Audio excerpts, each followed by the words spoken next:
I am Dr. Neeraja, Chief Fertility Specialist, Dr. Neeraja's Fertility and Gynec Center, KPHB 6th phase.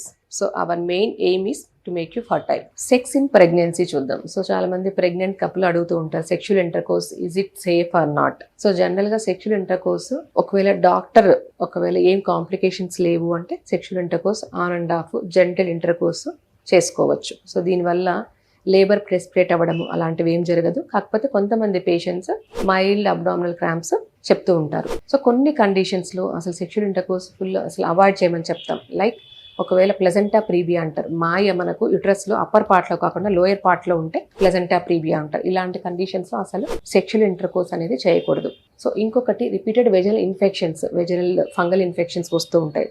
So వీళ్ళల్లో కూడా మనం sexual intercourse advice చేయం. ఇంకొంతమందికి uterus సర్వీక్స్తో పాటు short cervix ఉంటుంది.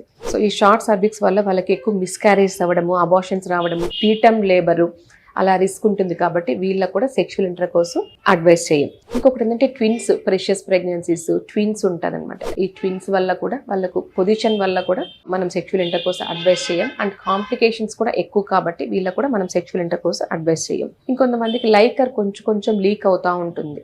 So వీళ్ళకి హై రిస్క్ ఆఫ్ ఇన్ఫెక్షన్స్ ఉంటాయి కాబట్టి ఒకవేళ ఇంటర్కోర్స్ ద్వారా ఇన్ఫెక్షన్స్ ప్రెసిపిటేట్ అయ్యే అవకాశం ఉంటుంది. కాబట్టి వీళ్ళకి కూడా సెక్షువల్ ఇంటర్కోర్స్ అడ్వైస్ చేయం. ఇంకొకటి ప్రీవియస్ హిస్టరీ ఆఫ్ అబార్షన్స్ ఉంది, ఆల్మోస్ట్ పేషెంట్ 3-4 అబార్షన్ ఉంది, బ్యాడ్ ఆబ్స్టిక్ హిస్టరీ అంటాం. సో వీళ్ళల్లో కూడా ఇది ఈ ప్రెసెంట్ ప్రెగ్నెన్సీ ప్రెషియస్ కాబట్టి వీళ్ళకి కూడా సెక్షువల్ ఇంటర్కోర్స్ మనము అడ్వైస్ చేయం. సో ఈ కండిషన్స్లో మనం అడ్వైస్ చేయం.